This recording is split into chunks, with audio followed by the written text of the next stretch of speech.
Hello students, I am your Tanmay sir.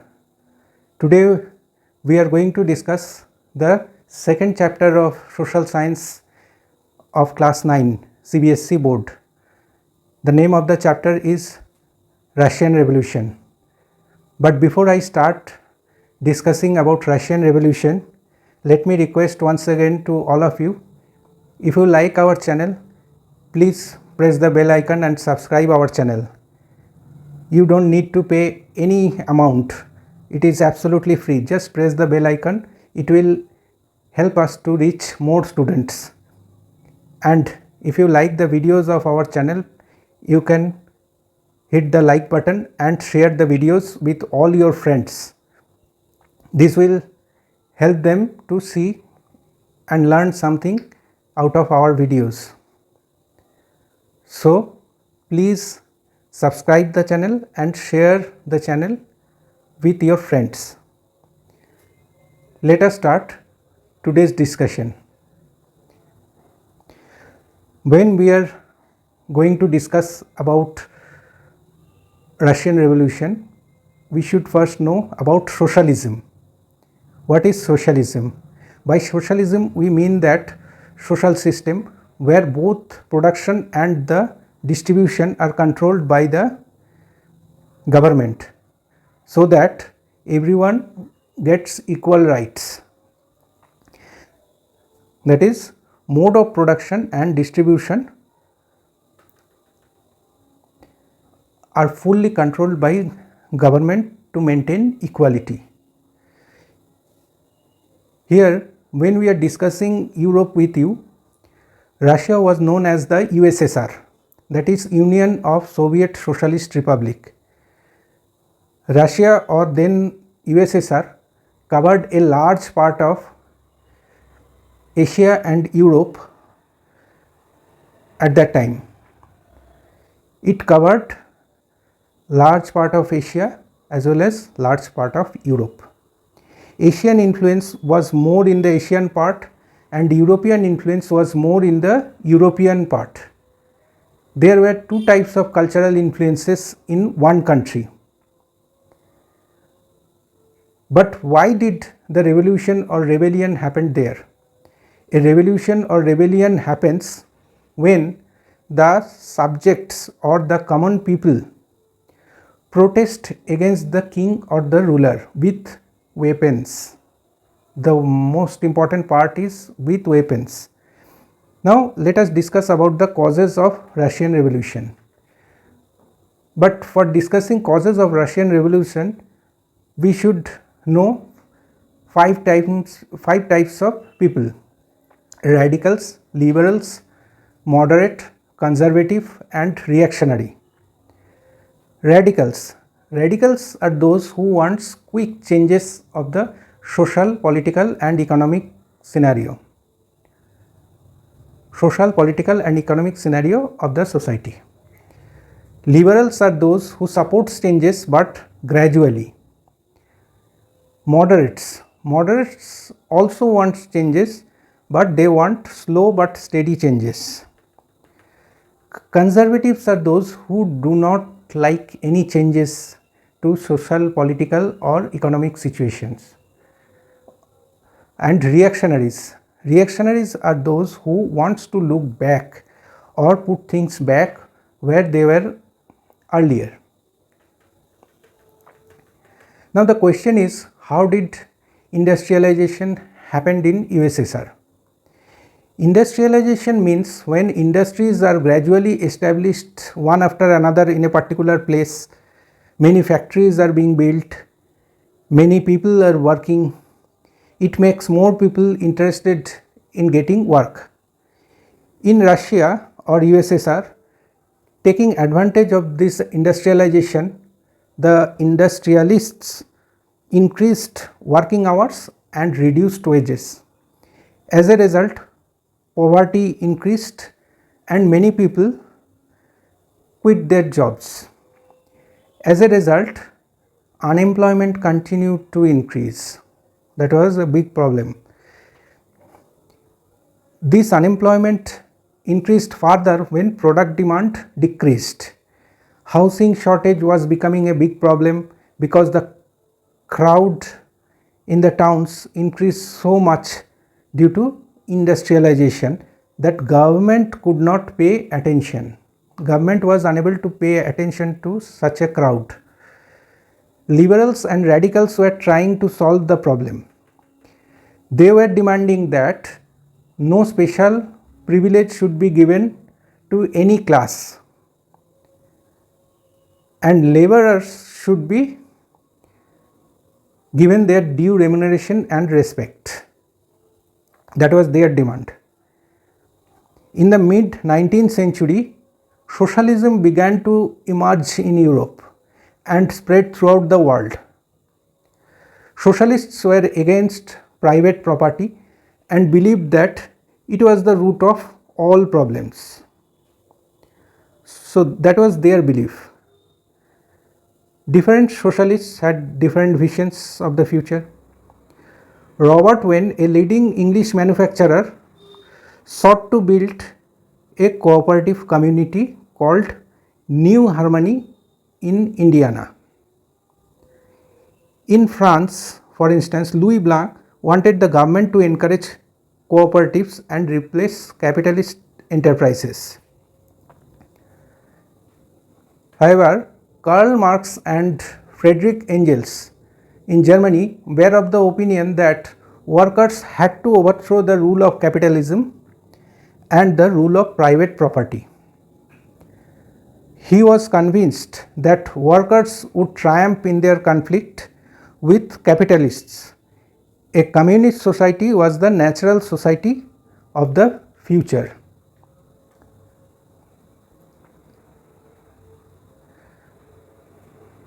By 1870, socialist ideas had begun to spread in Europe. In order to work together and spread socialist ideas in Europe, they formed an international organization called Second International. Workers in England and Germany formed unions and started a movement demanding better living and better working conditions. The German labor organizations worked together with the Social Democratic Party and helped them win the parliament elections. In 1905, socialists and trade unions formed the Labour Party in Britain and Socialist Party in France. Now we will discuss about Russian Revolution. The socialists seized power in October Revolution of 1917. The fall of the Tsar in February 1917 and the October Revolution are collectively known as the Russian Revolution. At that time, USSR included present day Russia as well as present day Finland, Latvia, Lithuania, Estonia, parts of Poland, Ukraine and Belarus. It extended almost to the Pacific Ocean and included present day Georgia, Armenia and Azerbaijan of the Central Asia.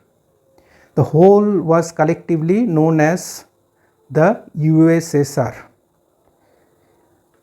The majority of the population of USSR was Orthodox Christians, originating from the Greek Orthodox Church. There were also some Catholics, Protestants, Buddhists and Muslims. The time we are discussing, 85% of Russian population were peasants. Industry was developed in very few places such as Moscow and St. Petersburg.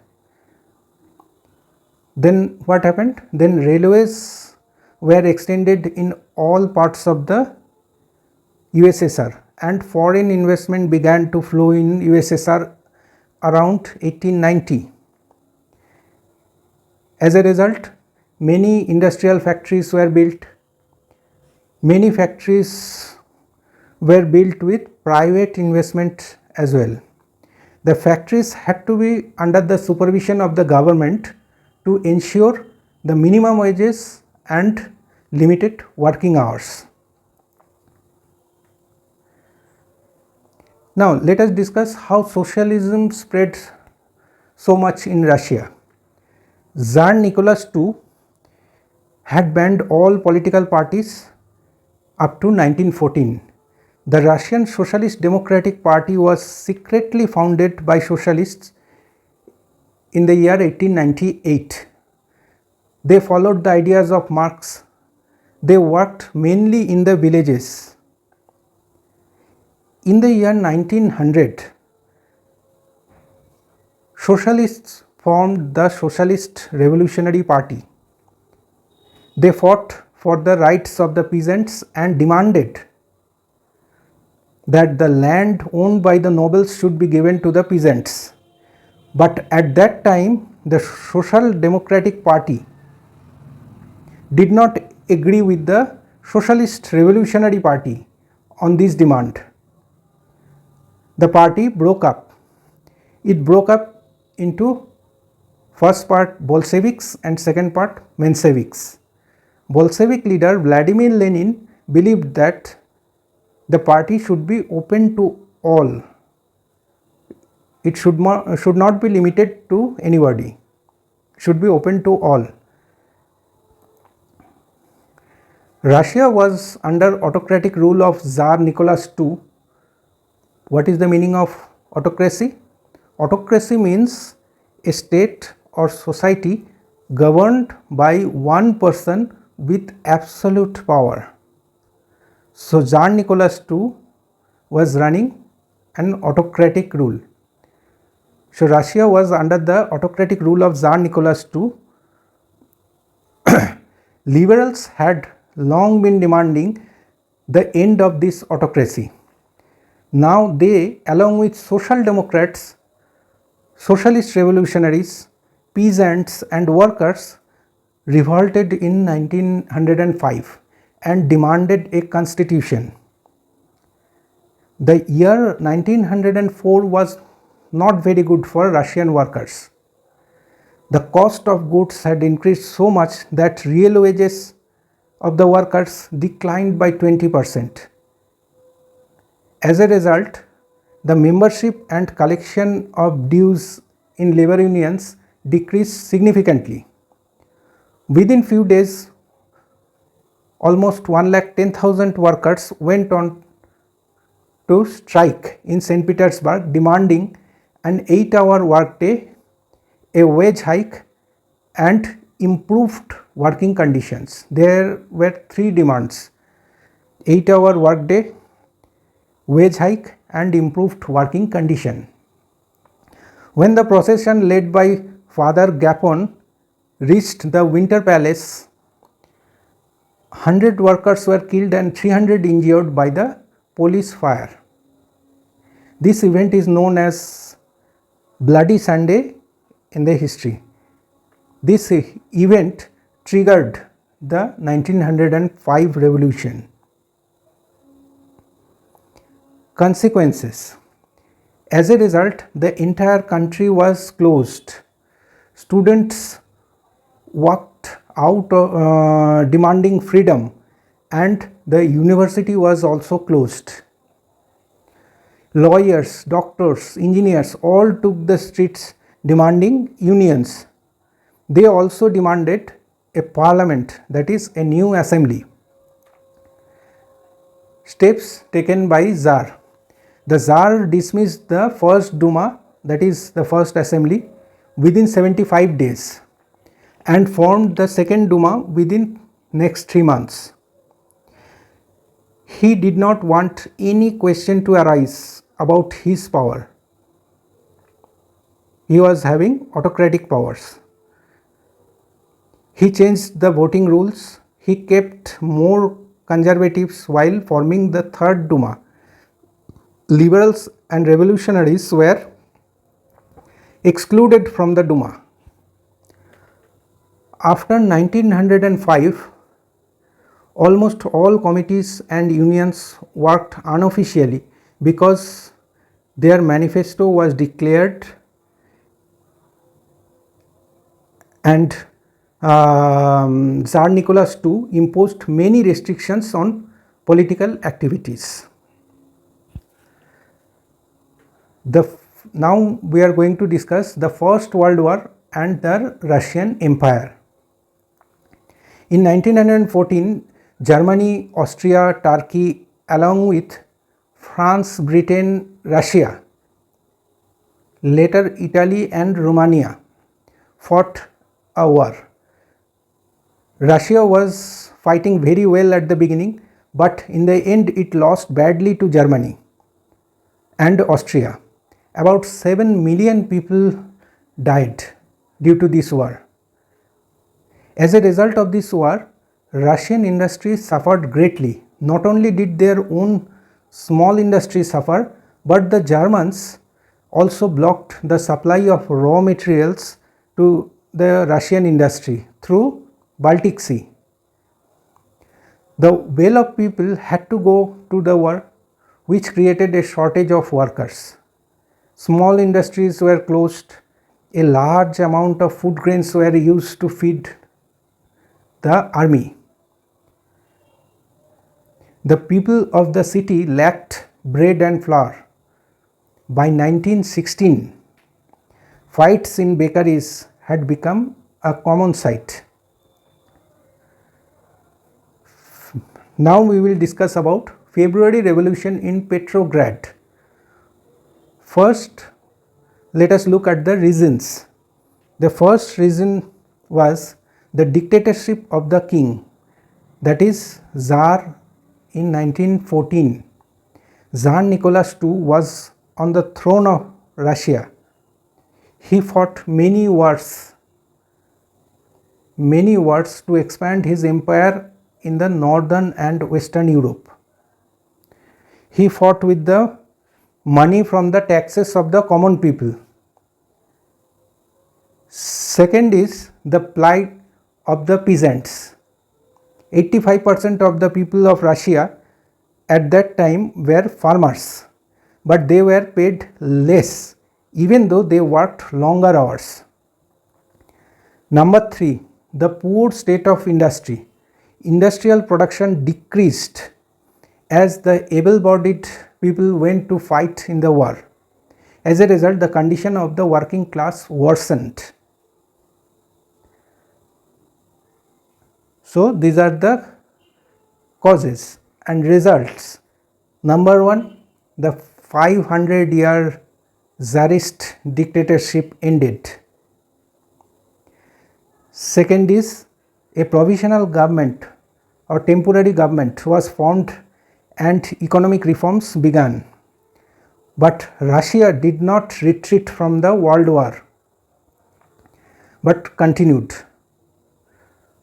What happened after February? The Tsar rule was ended in February, but what happened after February? The army, landowners, industrialists were exerting influence on the temporary or provisional government, but the liberals and the socialists who were there trying to organize the elections. In April 1917, Bolshevik leader Vladimir Lenin returned. April thesis.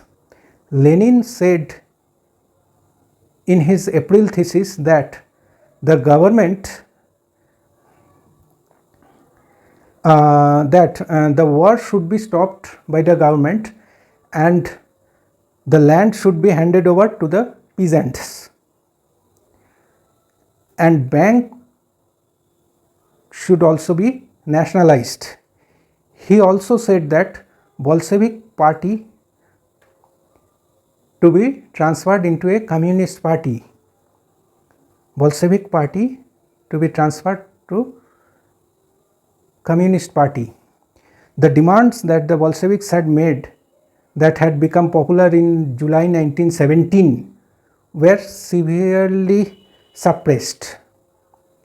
On the other hand, the peasants and the revolutionaries were demanding, what was their demand? That the land be transferred to the peasants. Encouraged by the movement of the socialist revolutionaries, the peasants continued to seize all their land between July to September 1917. On 17 July 1917, the police opened fire on the Bolshevik movement. The revolution of October 1917. Now, the revolution of October 1917 includes a huge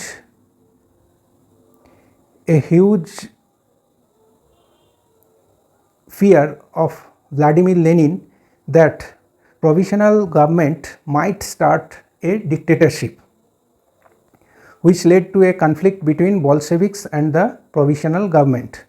A joint military revolutionary committee was formed under the responsibility of Leon Trotsky to ensure that the land transfer was carried out in accordance with the rules. This only increased the problems. The Bolshevik movement began again on October 24. Prime Minister Kerensky fled the city. The Bolsheviks captured Moscow and Petrograd.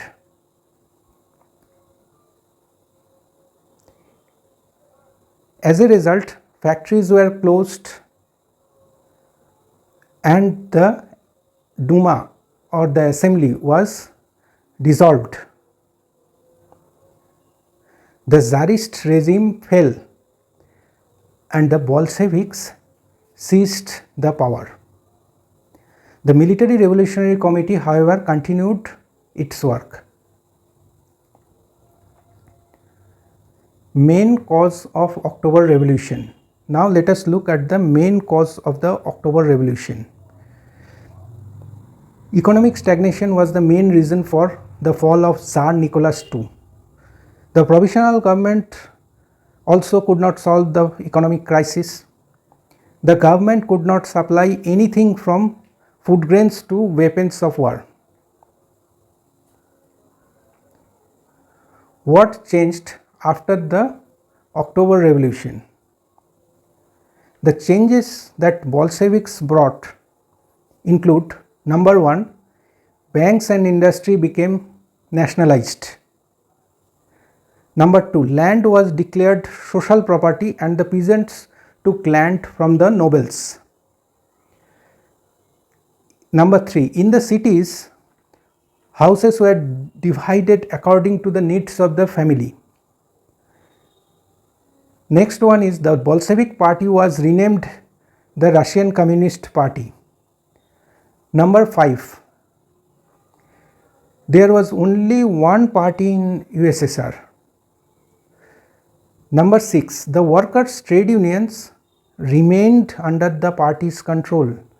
And the last but not the least, the secret police service OGPU and NKVD punished opponents of the government. When the Bolsheviks ordered the transfer of land, the Russian army began to split. Those in the army who were from peasants' families wanted to go home to receive their lands, and they were separated from the rest of the army. Among the socialists, non-Bolsheviks, liberals and supporters of autocracy condemned the rise of the Bolsheviks. In 1918 and 1919, the Greens and Whites ruled the Russia. The Greens were the socialist revolutionaries and Whites were the pro-Tsarists. They were supported by the French, American, British and Japanese armies, all of whom were concerned about the rise of socialism in Europe.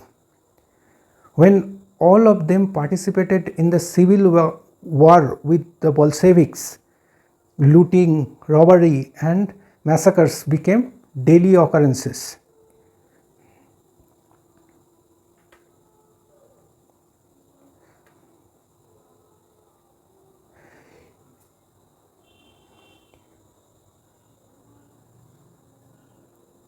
At that time, non-Russians were given political autonomy.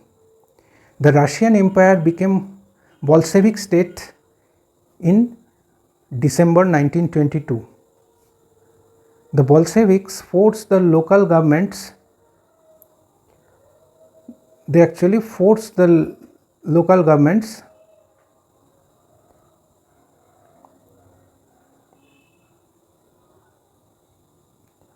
to like the harsh discouragement of nomadism. What is nomadism? Lifestyle of those who do not live in one place but move from area to area to earn their living. Although this attempt to become popular with people from different countries was not entirely successful. While the civil war was going on, the Bolsheviks took control of factories and banks and made them nationalized. They allowed farmers to cultivate their land as they wished. A centralized planning process was created. As a result of this centralized planning, oil production, coal production and steel production increased by more than 100% between 1929 to 1933. New factories were built, the number of schools were increased, factory workers and farmers' children were given the right to study at universities. Many creches were opened so that women workers in factories could work well. Cheap medical services were started and quarters were offered for the workers to stay. Now we will discuss about Stalinism. Stalin, who headed the party after Lenin, introduced farm emergency measures. In 1928, party members toured the main agricultural lands and raided kulaks. Who are the kulaks? The well-to-do peasants, and advised them on methods of grain collection. But as crop yields continued to be low, it was decided to collectivize farms. Small holdings were blamed for the low yields. Collectivization program. The Soviet government's collectivization policy was implemented from 1929 to 1933, mainly to modernize the old farming methods and reduce the economic power of the large farmers, that is the kulaks. Now, let us discuss the global influence of the Russian Revolution and the USSR. The Bolsheviks encouraged colonial countries to follow their path and gain independence through movements. That's a very important influence. Bolsheviks encouraged the colonial countries to follow their path and gain independence through movements. Second, many non-Russian and Eastern people outside the USSR stood by the side, and the Bolsheviks found many communists among them. Number 3, communist parties were formed in many countries such as the Communist Party of Great Britain. Number 4, socialism showed the world the way to a new economy.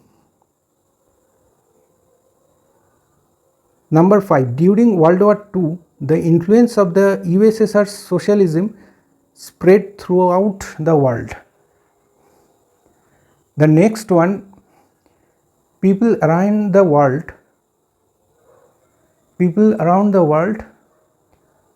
realized that workers also had a good future. That's a very important influence. And number 7, the Bolsheviks created the Comintern Socialist Party. Many of its members joined the Communist University and the Workers' Union and received their education.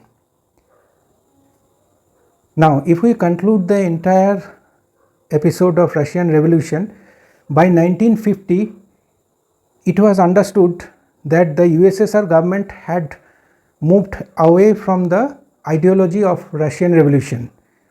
Factories continued to build, agriculture improved, free food were served to the poor, but the people were not given complete freedom, and the government continued to force them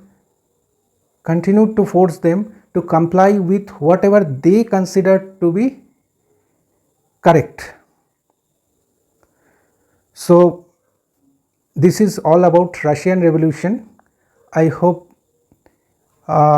I have cleared all your doubts about Russian Revolution, the second chapter of the social science. But if you have any doubts, please write it in the comment section of our video. And again, I am requesting, if you like the videos in our channel, please subscribe the channel and share it with all your friends. This will help us to reach more students, and students will also get the opportunity to view our channel and learn something out of our videos. So I hope you will subscribe our channel as soon as possible, and we will definitely come very shortly with another video. Till now, please wait and please subscribe. Thank you for your cooperation. Bye.